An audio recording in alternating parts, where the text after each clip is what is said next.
টয়া, আমি জাদুর সোনার নেকলেসের গাছ।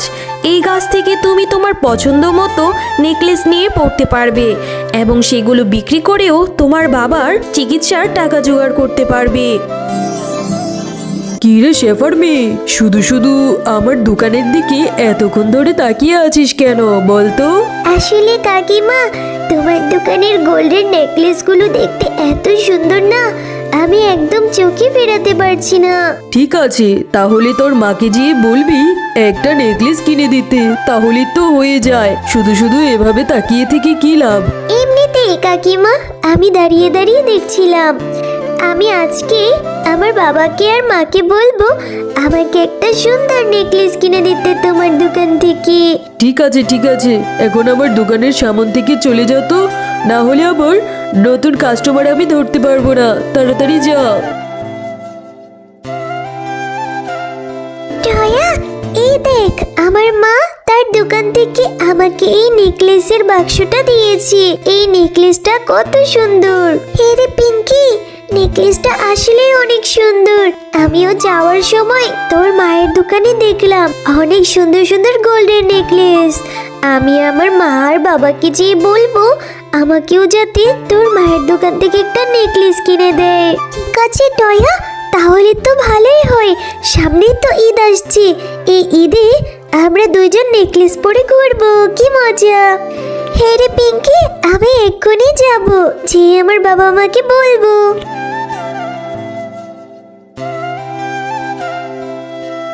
মা, বাবা, তোমাদের কাছে আমার একটা আবদার থাকবে। এবার ঈদের জন্য আমাকে একটা নেকলেস কিনে দিবেই দেবে। আমি কখনো সোনার নেকলেস পরিনি, আমার যে সোনার নেকলেস পরতে খুব ইচ্ছে করে। কিসব বলছিস রে টয়া মা? সোনার নেকলেস, সে তো অনেক দাম। আমি কখনো সোনারুর দোকানে যেয়ে নেকলেসের দামও জিজ্ঞেস করিনি। মনে হয় অনেক দাম হবে। তোর বাবা রিক্সা চালিয়ে যে টাকা ইনকাম করে সেই টাকা দিয়ে তো আমাদের সংসারটা চালাতেই হিমশিম খেয়ে যাচ্ছি। তোকে আবার সোনার নেকলেস কোথা থেকে কিনে দেবো রে মা? আমি এত কিছু জানি না, আমার একটা সোনার নেকলেস লাগবেই লাগবে। পিঙ্কি, টয়না, ওরা কত সুন্দর সুন্দর সোনার গহনা পরে। আমার যে সোনার গয়না পরতে খুব ইচ্ছে করে বাবা। মা, আমাকে একটা সোনার গয়না কিনে দাও না মা। না না, এত শখ থাকতে নেই। সোনা শুধুমাত্র বড়লোকদের জন্যই, ওদের অনেক টাকা আছে, ওরা সোনার গহনা কিনে পড়তে পারবে। আমাদের তো এত আয় রোজগার নেই, আমাদের মতো গরিবদের এত শখ থাকতে নেই রে মা। মা, তুমি সবসময় আমাকে এরকম বলো। তুমি আমাকে কম করে একটা সোনার নেকলেস কিনে দাও না মা। আমার অত দামি নেকলেস লাগবে না, কম দামি হলেও আমাকে একটা সোনার গহনা কিনে দিও। আমি যে আমার বন্ধুদের খুব করে বলেছি এবার ঈদে ওদের মতো সোনার গহনা কিনবো। হ্যাঁ গো টয়ার মা, তুমি আমার মেয়েকে এভাবে বলছো কেন? আজকে আমি সকাল থেকে যা রোজগার করব সেই টাকাটা কোথাও খরচ করব না। তুমি এই টাকা দিয়ে আমার মেয়ের জন্য সোনার গহনা কিনে নিয়ে আসবে বাঘিনী বাবির দোকান থেকে। ঠিক আছে ঠিক আছে, তোমরা মা আর বাবা দুজনই পাগল হয়ে গিয়েছো। একটা সোনার নেকলেসের দাম কত জানো? অনেক টাকা। এই টাকা দিয়ে কিচ্ছু হবে না। হবে হবে, তুমি আমার মেয়েকে ছোট করে হলেও একটা সোনার গহনা কিনে দিবে। আমি রিক্সাটা নিয়ে এখনই বের হচ্ছি। কি মজা, আমি আজকে সোনার গহনা কিনবো।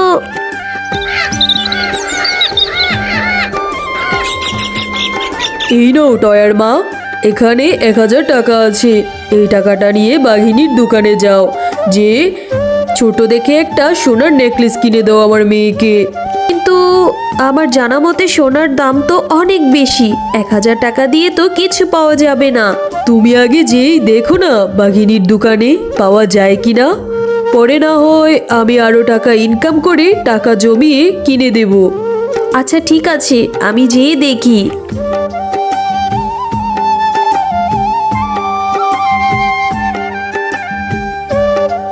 বলছি বাঘিনী ভাবি, আমাকে 1000 টাকা দিয়ে আমার মেয়ের জন্য একটি সোনার গহনা দেন তো। ছোট দেখে একটা নেকলেস হলেই হবে, বেশি বড়সড় লাগবে না। হাসালি রে শেফা, হাসালি। 1000 টাকা দিয়ে এসেছিস আবার সোনার নেকলেস কিনতে? কখনো শুনেছিস 1000 টাকা দিয়ে সোনার নেকলেস পাওয়া যায়? তোদের মতো গরিবদের এত সোনার জিনিস পরার শখ কেন? হ্যাঁ, আমার দোকানে সর্বনিম্ন 20,000 টাকা একটা সোনার নেকলেস, আর সব কিছুই 20,000 টাকার উপরে। 20,000 টাকা জোগাড় করে তারপরই আমার দোকান থেকে সোনার নেকলেস কিনতে আসবি। কিন্তু বাঘিনী ভাবি, এত টাকা যে আমাদের কাছে নেই, তুমি তো জানোই। টয়ার বাবা রিক্সা চালিয়ে যে কয়টা টাকা ইনকাম করে তা দিয়ে সংসারটা চালাতে হিমশিম খেয়ে যায়। মেয়েটা যে আমার বড্ড আশা করেছে এবার ঈদে একটা সোনার গহনা কিনবে। ছোট্ট দেখে একটা সোনার গহনা দাও না বাঘিনী ভাবি। কিসব বলছিস শেফা? আমি যে বললাম তোর কি মাথায় ঢুকিনি? 1,000 টাকায় সোনার গহনা আমার দোকানে নেই। যা অন্য দোকান থেকে পেলে সেটা নিয়ে যা। এখন আমার দোকান থেকে যা তো, কত কাস্টমার দাঁড়িয়ে আছে, তাদেরকে আমার দোকানে আসতে দে। এখন যা এখান থেকে। চল টয়া, পরে টাকা জমিয়ে তোকে সোনার গহনা কিনে দিব। কি গো, আমার মেয়েটার জন্য কি গয়না কিনলে? দাও তো দেখি। ওগো, 1,000 টাকা দিয়ে তো কিছুই পাওয়া যায় না। বাকিনী ভাবির দোকানে যেয়ে জিজ্ঞেস করলাম একটা ছোট্ট গহনা দিতে, কিন্তু সে আমাকে আরও অনেক কথা শুনিয়ে ওইখান থেকে তাড়িয়ে দিল। ওনার দোকানে নাকি 20,000 টাকার নিচে কোনো গহনা নেই। আচ্ছা, তোমরা কোনো চিন্তা করো না, আমি এবার আমার রিক্সাটা নিয়ে শহরের দিকে যাব। শহরের দিকে যাতায়াত বেশি হয়, নিশ্চয়ই ভালো টাকা ইনকাম করতে পারবো। আমি এই মাসের সব টাকা জমিয়ে ঈদের আগেই আমার মেয়ের জন্য একটি গহনা কিনে দেব, বুঝলে? আচ্ছা ঠিক আছে, তাই হবে। এরপর মিচকে শিয়াল একদিন রিক্সা চালানোর সময় একটি অন্য গাড়ির সাথে অ্যাক্সিডেন্ট হয়। মা, বাবার কি হয়েছে? তোর বাবা তোর জন্য শহরে যেয়ে রিক্সা চালিয়েছে। সে তো সেখানে নতুন ছিল, রাস্তাঘাট অত চিনতো না, তাই অ্যাক্সিডেন্ট করে হাত পা ভেঙে গিয়েছে, মাথাতেও প্রচন্ড চোট পেয়েছে। তোর বাবার চিকিৎসা করতে চেয়ে অনেক টাকার প্রয়োজন। এখন কিভাবে যে কি করব? সময় মতো তোর বাবার মাথায় অপারেশন না করলে তোর বাবাকে যে বাঁচানোই কষ্টদায়ক হয়ে যাবে। সবকিছু আমার জন্য হয়েছে। আমি কেন আমার বাবার কাছে গয়না আবদার করতে গেলাম? এখন আমার জন্যই আমার বাবার এত বড় একটা অ্যাক্সিডেন্ট হলো। কতবার বলেছিলাম এভাবে সোনার গয়না বায়না করিস না, আমরা গরিব মানুষ, আমাদের যে এত সামর্থ্য নেই, তারপরও বারবার বায়না করতে গেলি। এবার দেখলি তো তোর বাবার কি অবস্থা হলো। আমার জন্যই আমার বাবার এত বড় ক্ষতি হলো, এখন আমাদের কি হবে?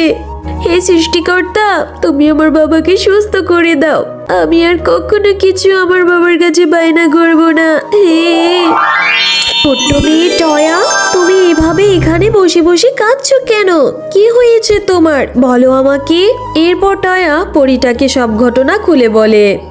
সব শুনে পরী বলে, ও এই ব্যাপার, এই নাও, এই বীজটা তুমি তোমার বাড়ির আঙ্গিনায় নিয়ে রোপণ করে দিও, দেখবে তোমাদের পরিবারের সকলের সমস্যার সমাধান হয়ে গিয়েছে।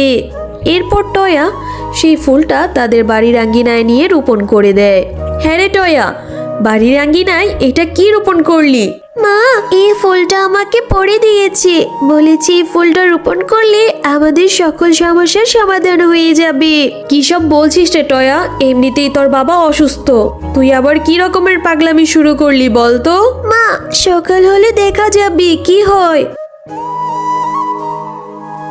মা মা, দেখেছো, পরি ঠিকই বলেছিল, আমাদের বাড়ির উঠোনে কত বড় সোনার গহনার একটি গাছ হয়েছে।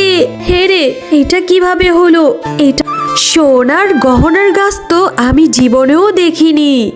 হ্যাঁ টয়া, আমি জাদুর সোনার গাছ। তুমি চাইলে এই গাছ থেকে তোমার পছন্দ মতো নেকলেস নিয়ে পড়তেও পারো, আর এই গাছ থেকে নেকলেস বিক্রি করে তোমার বাবার চিকিৎসাও করতে পারবে। আরে আরে, ভালোই তো হলো, তাহলে এই গাছ থেকে নেকলেসগুলো বিক্রি করে টয়ার বাবার চিকিৎসা করতে পারবো। হে সৃষ্টিকর্তা, তোমার দরবারে লাখো কোটি শুকরিয়া। হ্যালো বন্ধুরা, গল্পটি ভালো লেগে থাকলে চ্যানেলটি সাবস্ক্রাইব করে দিবেন এবং পাশে থাকা বেল আইকনটিতে প্রেস করে আমাদের পাশেই থাকবেন। ধন্যবাদ।